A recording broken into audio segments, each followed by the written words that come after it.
Hello dear student, this is Manoj sir from Tulip classes. इस video में हम पढ़ने जा रहे हैं क्लास 9 का इंग्लिश का चैप्टर, जिसका टाइटल है फॉलो दैट ड्रीम। ये चैप्टर एक लेटर के फॉर्म में है जो एक माँ अपनी बेटी को लिखती है। वो बताना चाहती है कि ड्रीम्स क्या होते हैं और उनकी अपनी लाइफ में क्या वैल्यू होती है, क्यों ज़रूरी है ड्रीम्स को रखना और उनको फॉलो करना। देखते हैं चैप्टर में क्या दिया हुआ है। ये हमारा title follow that dream. Writer का नाम है आयरिन चुआ। ये सिंगापुर से बिलोंग करती है। क्या है chapter? The following excerpt is a letter taken from a collection titled my daughter my friend. एक बुक है जिसका टाइटल है माय डॉटर माय फ्रेंड। उसमें से लिया गया हुआ एक ये छोटा सा पीस है जो किसने लिखा है? आयरिन चुआ ने। Here she shares her deepest thoughts. और इस जो ये जो बुक है इसमें क्या किया उन्होंने, उनकी जो मन की जो फीलिंग्स है, डीपेस्ट थॉट्स, गहराई से जो उन्होंने सोचा चीज़ों के बारे में, उनकी डीपेस्ट जो फीलिंग्स है वो उन्होंने शेयर की है इस बुक में। एज अ मदर, माँ के रूप में, विद हर डॉटर, अपनी बेटी को लिखा है उन्होंने, जिसका नाम है Ming. The letter celebrate. Celebrate means इस बात को बड़ा चढ़ा कर दिखाया गया इस लेटर में। सेलिब्रेट यहाँ पर उसका मतलब है कि लेटर में ख़ास तौर से प्रोफाउंडली डील किया गया है किन चीज़ों को। एक जो स्पेशल बॉन्ड होता है एक माँ और बेटी के बीच में, बेटी जो टीन एज में है, माँ और बेटी के बीच में इस एज में जो बॉन्ड होता है, उस बात को इसमें प्रोफाउंडली डील किया गया है इस लेटर में। The mother shares valuable insight into life. Mother क्या करती हैं? वैल्यूबल यानी बहुत ख़ास बातें, बहुत कीमती बातें जो बहुत ज़रूरी है, ऐसी बातें उनका जो डीप इंसाइट, जो गहरी उनकी जो सोच होती है लाइफ को लेकर, वो शेयर करती हैं अपनी बेटी से इस लेटर में। Equipping her daughter for its challenges. Equipping मतलब तैयार कर रही हैं अपनी बेटी को इस चीज़ को लेकर, लाइफ में आने वाले जो चैलेंजेस है उनको लेकर वो तैयार करने की कोशिश कर रही है अपनी बेटी को। लेटर लिखा गया था 19 जून 1995 को उनकी बेटी को एड्रेस कर कर। बेटी का नाम है मिंग। उसमें लिखा हुआ है dear Ming, by all means follow that dream. Letter की स्टार्टिंग एक सजेशन से होती है। वो कह रही हैं बाय ऑल मीन्स, जैसे भी हो सके, जिस भी तरीके से। बाय ऑल मीन्स एक इडियम है जिसका मतलब होता है हर संभव तरीके से।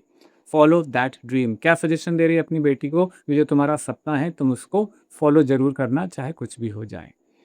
Great man and women become great because they have a dream. जो बड़े लोग, जो महान लोग हुए हैं, ग्रेट मैन एंड वीमेन, जिन्होंने दुनिया में कुछ किया है, तो इसलिए महान बने, इसलिए वो ग्रेट बन पाए क्योंकि उनके पास कुछ ना कुछ सपने थे, उनके अपने सपने थे जिनको उन्होंने परस्यू किया।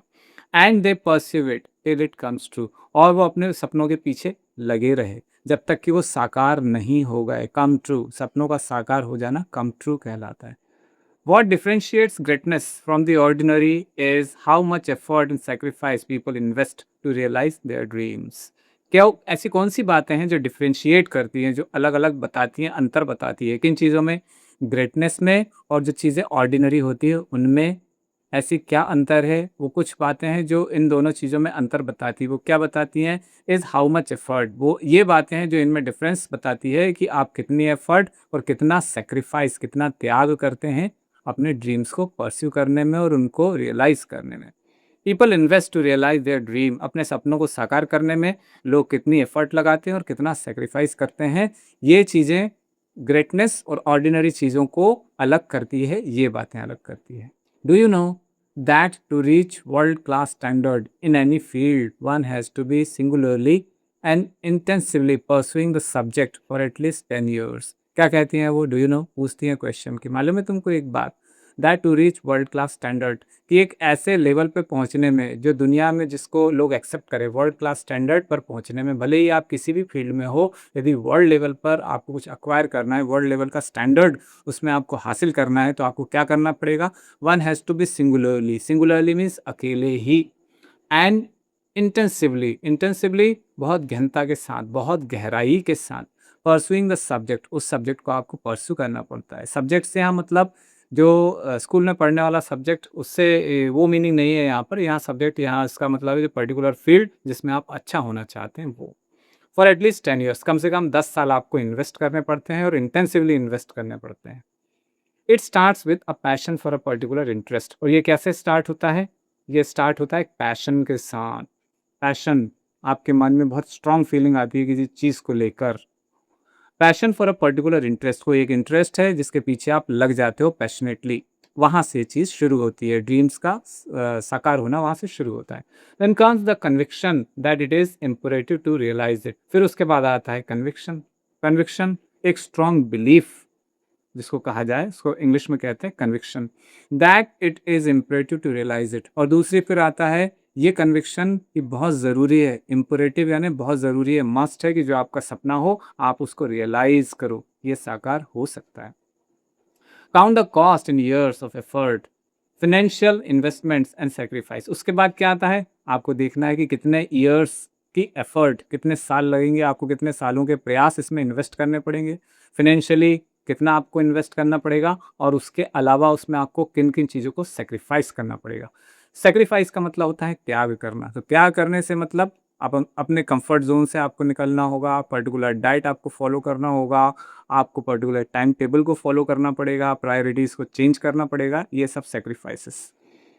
Then if it is still burning in your blood, और ये सब चीज़ों को जब आप एनालाइज कर लेते हैं कि आपको कितना उसमें इन्वेस्ट करना है और कितना आपको उसमें सेक्रीफाइस करना पड़ेगा, उसके बाद भी यदि वो चीज़ की डीप डिज़ायर, जो भी आपको करना है, जो भी आपका ड्रीम है, उसके यदि एक डीप डिज़ायर है आपके अंदर, बर्निंग इन योर ब्लड, इसका मतलब है कि वो चीज़ अभी भी आपको सोने नहीं दे रही है, एक स्ट्रॉन्ग डिज़ायर है उसको पाने की, वो जो सपना है आप उसको परस्यू करना चाहते हैं, वो अभी भी सारी चीज़ों को एनालाइज करने के बाद आपके अंदर वो डिज़ायर है, and you are ready to commit yourself to the task, और आप तैयार हैं इस बात के लिए कि आप अपने आप को कमिट करके उसमें इन्वॉल्व करना चाहते हैं अपने आप को, जो भी आपका टास्क है।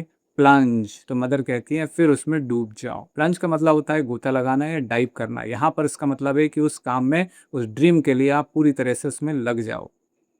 It could be in any field, कुछ भी हो सकता है, वो सपना जो हो सकता है आपका, वो किसी भी फील्ड का हो सकता है, स्पोर्ट्स का हो सकता है, साइंस का हो सकता है, आर्ट्स का हो सकता है, या फिर बिजनेस में आप कुछ बहुत बड़ा करना चाहते हैं वो हो सकता है, और डिज़ाइन या फिर डिज़ाइनिंग में आप जाना चाहते हैं। The road may be uphill most of the way, हो सकता है कि रास्ता कठिन हो। अपहिल का मतलब होता है ऐसा रास्ता जो ऊपर की तरफ जाता हो। तो जो रास्ते ऊपर की तरफ जाते हैं वहाँ पर चढ़ने में हमको थकान जल्दी होती है, उसमें कठिनाइयाँ होती है। तो पोएट ये राइटर ये कहना चाह रही है कि हो सकता है जो रास्ता है वो कठिनाई भरा हो सकता है। मोस्ट ऑफ द वे, उसका अधिकतर जो रास्ते का वो जो कोर्स है, पैसेज जो है, उसका बहुत बड़ा हिस्सा कठिन हो सकता है। And often you are buoyed up only by the knowledge that you are doing what you love. तो और उसको and often you are buoyed up का मतलब होता है कि आप एनकरेज्ड फील करोगे। अधिकतर मामलों में एनकरेज करने वाली जो बात रहेगी, दूसरा कुछ भी नहीं रहेगा, एक ही बात रहेगी जो आपको एनकरेज करेगी। वो क्या रहेगा? ओनली बाय द नॉलेज, जो नॉलेज आपको है अपने ड्रीम को परस्यू करने के लिए, आपको नॉलेज की ज़रूरत पड़ेगी, और आपके पास यदि नॉलेज है तो वो ही आपको एनकरेज्ड फील करवाएगा। That you are doing what you love, ये कि आप जो चाहते हो आप वही कर रहे हो। इससे आपके मन में किसी प्रकार का कॉन्फ्लिक्ट नहीं रहेगा। जो आपकी सोच है, जो आपकी डिज़ायर है, जो आपका ड्रीम है, यदि आप उसी डायरेक्शन में हो तो इसी बात का नॉलेज कि आप अपने ड्रीम को परस्यू कर रहे हो, वही आपको एनकरेज करेगा। What you love best and are doing the right thing, और इस बात का सेंस कि आप सही डायरेक्शन में जा रहे हो, जो आपका दिल कहता है आप वही कर रहे हो, वो चीज़ आपको एनकरेज फील करवाएगी, आप मोटिवेटेड रहेंगे।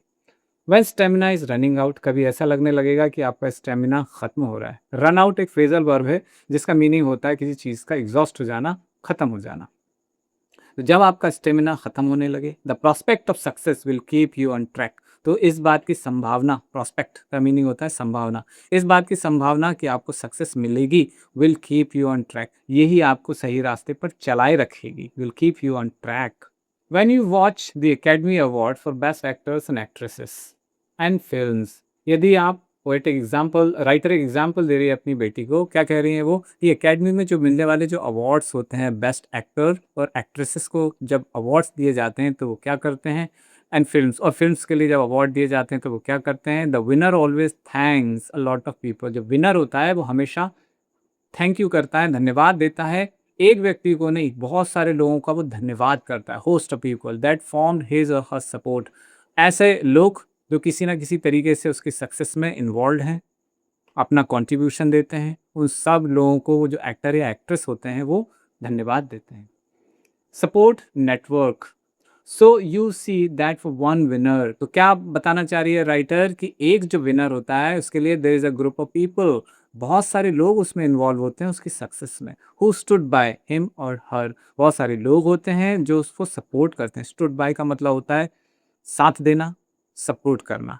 तो उसकी सक्सेस में वो साथ देते हैं, सपोर्ट देते हैं, साथ में खड़े रहते हैं। तो कोई एक व्यक्ति नहीं होता है सक्सेस में आपके लिए इन्वॉल्व होता है, बहुत सारे लोग होते हैं और उनके कलेक्टिव एफर्ट्स के कारण आपको सक्सेस मिलती है। It is good to be able to fulfil your dreams. अच्छी बात है कि आप अपने ड्रीम्स को फुलफिल करते हो, अपने ड्रीम्स को अचीव करते हो। But for a lot of people, लेकिन बहुत सारे लोगों के लिए ड्रीम्स रिमेन ड्रीम्स। कई लोगों के लिए सपने सिर्फ सपने बनकर रह जाते हैं। क्यों? क्योंकि सपनों को पूरा करने के लिए बहुत सारे फैक्टर्स जो होते हैं उनका फेवरेबल होना बहुत ज़रूरी है। Although everyone at one time or other has wistfully said to oneself, हो सकता है कि कई बार, यद्यपि वो राइटर कहती है कि हालांकि कई बार ऐसा होता है, although everyone at one time, कि कभी ना कोई व्यक्ति wistfully थोड़ा सा अपने मन में कुछ सैड फीलिंग लाकर, कुछ ऐसी फीलिंग लाकर कि जिसमें वो पुरानी बातों को सोचते हैं तो थोड़ा सा अपने आप को बेबस पाते हैं। wistfully, sadly, sadly, said to oneself, खुद से लोग कहते हैं, क्या कहते हैं? I wish I could be this और द अदर। वो सोचते हैं कि काश मैं भी ऐसा बन पाता या ऐसा कर पाता। They have never got beyond just wishful thinking. लेकिन क्या होता है उनकी लाइफ में, कभी वो जा नहीं पाए उससे भी परे। बियॉन्ड मतलब उससे भी आगे, जो उनकी थिंकिंग, जो उनकी सोच थी, जो उन्होंने सोच कर रखा था, लेकिन वो सोच उनकी केवल सोच बनकर रह जाती है, उसके आगे वो जा नहीं पाते हैं। They could have preferred to trade their dreams for security. ऐसा हो सकता था उनकी लाइफ में, वो क्या कर सकते थे कि जो उनके ड्रीम्स है, एक इडियम है ट्रेड देयर ड्रीम, यानी अपने सपनों का सौदा करना। क्या कर सकते थे? अपने सपनों के लिए सौदा कर सकते थे उसका, किसी ऐसी बात के लिए जो उनको फ्यूचर में सिक्योरिटी देती, उसके लिए वो अपने सपनों का सौदा कर सकते थे। Perhaps circumstances change their lives. लेकिन क्या हुआ उनकी लाइफ में? ऐसी स्थितियां, परिस्थितियां बनी कि वो अपने ड्रीम्स को फॉलो नहीं कर पाए। उनके जीवन को बदल दिया सर्कमस्टेंसेस ने, परिस्थितियों ने। I know people whose dream was to go to then Raffles college. क्या कहती हैं राइटर कि उन्होंने ऐसे कई लोगों को देखा जिनका क्या ड्रीम था? उनका ड्रीम था कि वो उस टाइम का जो रेफल्स कॉलेज, जो सिंगापुर में एक फेमस कॉलेज था, आज वो फेमस यूनिवर्सिटी है, तो लोगों का ड्रीम था कि वो उस कॉलेज में जाएं और वहाँ से पढ़ाई करें। Now the national university of Singapore, अब इस नाम से जाना जाता है, रेफल्स कॉलेज सिंगापुर यूनिवर्सिटी के नाम से। But the Japanese invasion during world war second. लेकिन क्या हुआ? जापानीज लोगों ने अटैक कर दिया। इन्वेजन का मीनिंग होता है अटैक। जापानीज लोगों ने अटैक कर दिया वर्ल्ड वॉर सेकेंड में, जिसके कारण क्या हुआ? Changed for ever their destiny. उससे उनका भाग्य ही बदल गया। जो उनका सपना था, सपने के ही जैसा रह गया, और इस घटना ने उनके पूरे भाग्य को बदल कर ही रख दिया। डेस्टिनी का मतलब होता है किस्मत या भाग्य। I know two of people who had wish to finish secondary school. और मैंने कई ऐसे लोगों को देखा है। क्या देखा है? जिनकी क्या विश थी? Who had wish to finish secondary school. उनकी विश थी कि वो सेकेंडरी स्कूल तक पढ़ाई करें, हायर क्लासेस तक पढ़ाई करें। But they had to go out to work. लेकिन क्या करना पड़ा उनको? ड्रॉप आउट करना पड़ा, पढ़ाई को बीच में ही छोड़ना पड़ा और काम करने के लिए जाना पड़ा। So that they could support their siblings, ताकि वो क्या कर सकें? सपोर्ट कर सके जो अपने सगे भाई बहन। सिबलिंग्स का मतलब होता है सगे भाई बहन। उनको सपोर्ट कर सकें, उनकी मदद कर सकें। यानी घर में कुछ स्थितियां, परिस्थितियां ऐसी रही, फाइनेंशियल एडवर्सिटीज़ रही, प्रॉब्लम्स रही, जिसके कारण जो लोग, जिनका ड्रीम्स था हायर क्लासेस में पढ़ाई करना, उसको छोड़ना पड़ा और काम करने के लिए जाना पड़ा। सिबलिंग्स थ्रू स्कूल, और अपने छोटे भाई बहनों की पढ़ाई के लिए वो मदद कर सके, इसलिए उनको अपने जो ड्रीम्स है उनको छोड़ना पड़ा। No, I am not going to put a wet blanket on your dreams. Put a wet blanket, English का ये इडियम है जिसका मतलब होता है किसी के जोश को ठंडा कर देना, नेगेटिव बातें करना और किसी को डिस्करेज कर देना। तो क्या कह रही है राइटर कि मैं तुम्हारे ऊपर कोई ऐसा कोशिश नहीं कर रही हूँ कि जिससे तुम्हारा जोश कम पड़ जाए ऑन योर ड्रीम्स, कि तुम्हारे सपनों को मैं कुछ कम करने की कोशिश कर रही हूँ। But you will also have to consider the years you need to chase your dreams. लेकिन क्या करना है तुमको? इस बात को भी ध्यान रखना है, कंसिडर करना है, सोचना है इस बात के बारे में कि कितना समय है तुम्हारे पास, कितने ईयर्स हैं। You need to chase your dream, अपने ड्रीम को परस्यू करने में, उसको फुलफिल करने में कितने वर्षों का समय तुम्हारे पास है। After all the obstacles are considered, जब तुम सारे जो ऑब्स्टेकल्स, ऑब्स्टेकल्स का मतलब होता है रुकावटें।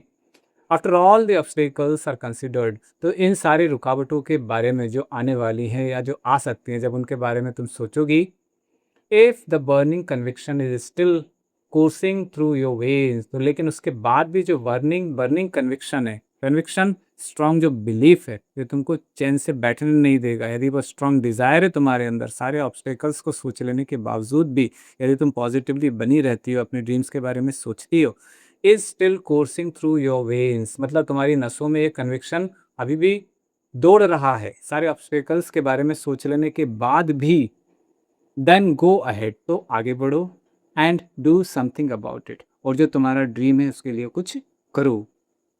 From my own experience life it self may change a person's dreams. क्या कह रही है राइटर आगे कि मैं अपने खुद के एक्सपीरियंस से ये बताना चाहती हूँ तुमको, लाइफ इट सेल्फ में चेंज अ पर्सन ड्रीम्स। कभी कभी ऐसा होता है कि लाइफ हमारे सपनों को बदल के रख देती है, लाइफ में कुछ ऐसे ट्विस्ट एंड टर्न्स आ जाते हैं। These hopes and aspirations are no less than the original dream of younger days. These hopes and aspirations, तो जो हमारी जो होप्स होती हैं, जो उम्मीदें होती हैं, जो हमारे जो एस्पिरेशंस होते हैं, एस्पिरेशंस का मतलब हम लाइफ में क्या करना चाहते हैं, हमारी आकांक्षाएं, हमारी इच्छाएं, उनको एस्पिरेशंस कहा जाता है। Are no less than the original dream of younger days. तो जो अभी पोएट बताना राइटर बताना चाह रही है कि जो होप्स, जो एस्पिरेशंस जो इस समय में उसके दिमाग में जो आते हैं, वो वैसे ही होते हैं जैसे कि जब इंसान यंग होता है, और उस एज में उसके अंदर जो ड्रीम्स आते हैं, वो ड्रीम्स की जो इंटेंसिटी होती है, उतने ही ओरिजिनल, उतने ही इंटेंसिटी के साथ इस एज में भी एस्पिरेशंस और होप्स हमारे दिमाग में आती हैं। To fulfil them you will need to negotiate. तो और जो तुम्हारे मन में यदि कुछ ऐसे ड्रीम्स हैं जिनको तुम परस्यू करना चाहती हो, तो तुमको क्या करना पड़ेगा, तुमको नेगोशिएट करना पड़ेगा। नेगोशिएट का मतलब होता है, यहाँ नेगोशिएट का मतलब है कि एक ऐसा रास्ता जो टेढ़ा मेढ़ा हो, जो आसान ना हो, जिस पर चलना मुश्किल हो, जो घुमावदार हो, उससे तुमको डील करना पड़ेगा। नेगोशिएट मीन्स यहाँ पर उसका मीनिंग है तुमको उससे डील करना पड़ेगा उस रास्ते से। अ पाथ थ्रू अ मेज ऑफ हर्डल्स। मेज मेज का मतलब होता है एक ऐसा रास्ता जो सीधा ना हो, आड़ा टेढ़ा हो, जिसमें आप खो सकते हो, ऐसा रास्ता। और हर्डल्स जिसमें बहुत सारी रुकावटें आ सकती है, उसमें से होकर तुमको गुजरना पड़ेगा, राइटर कहती है। The dream will take a much longer time to realise. Dream जो है बहुत टाइम लेगा रियलाइज होने में, पूरा होने में, सपना साकार होने में बहुत समय लगेगा। And the people who are participants in your dreamscape would be many more. और जो लोग जो तुम्हारे साथ इस ड्रीम को फॉलो करने में तुम्हारा साथ देंगे, जो पार्टिसिपेंट्स रहेंगे इन योर ड्रीमस्केप, ऐसी दुनिया जो तुम्हारे सपने की दुनिया, सपनों की दुनिया है, उसमें जाने में जो लोग तुम्हारा साथ देंगे वो बहुत सारे रहेंगे, एक व्यक्ति नहीं रहेगा। For example, publishing this book is a dream I have chased in the last 10 years। क्या एग्जाम्पल दे रही है राइटर कि जैसे मेरा जो ड्रीम है कि मैं जो बुक, ये जो है बुक, इसको मैं पब्लिश करूँ, ये मेरा ड्रीम है। I have chased in the last 10 years, last 10 years से मेरा ड्रीम है। This was not the dream I had in my youth. और ये ड्रीम कोई मेरा यंग एज का ड्रीम नहीं है कि मैंने यंग एज में कुछ सोच कर रखा था, वो वाला ड्रीम मेरा नहीं है। But my original dream has change over the years. लेकिन जो मेरा ड्रीम जो कुछ और था, पुराने समय में कुछ और था, आज के समय में ये बदल गया है। आज मेरा ड्रीम क्या है, मेरा ड्रीम है कि इस बुक को पब्लिश करवाऊँ। तो ऐसा भी हो सकता है कि आपकी प्रायोरिटीज़, आपके सपने एज के साथ साथ, सर्कमस्टेंसेस के साथ साथ बदल जाएं। I am really quite excited about it. लेकिन मैं इसको लेकर भी बहुत एक्साइटेड हूँ, इस बुक को लेकर और इसको पब्लिश करवाने को लेकर मैं बहुत एक्साइटेड हूँ। So I wish at least one of your dreams comes true too. इसलिए मैं सोचती हूँ कि कम से कम तुम्हारा एक कोई भी सपना, वन ऑफ योर ड्रीम्स, जब भी हम वन ऑफ का यूज़ करते हैं और उसके बाद जो नाउन आती है उसको हमेशा प्लूरल में लिखते हैं, क्योंकि वन ऑफ का मतलब होता है कईयों में से एक। तो जो तुम्हारे कई सपने, उनमें से कम एक साकार हो जाए, ये मेरी तुम्हारे लिए विश है। लव, मम। मम का मीनिंग है यहाँ पर मॉम, क्योंकि ये माँ ने लेटर लिखा है बेटी के लिए। इस तरीके से चैप्टर हमारे यहाँ पर कंप्लीट होता है। होप आपको समझ में आया होगा। यदि नहीं समझ में आता है तो आप वीडियो को एक से ज़्यादा बार देखिए और वर्ड जो वर्ड मीनिंग्स हैं उनको प्रिपेयर करने की कोशिश कीजिए। नेक्स्ट जो चैप्टर है हम नेक्स्ट वीडियो में कवर करेंगे। Till then goodbye, thank you, keep watching Manoj sir English.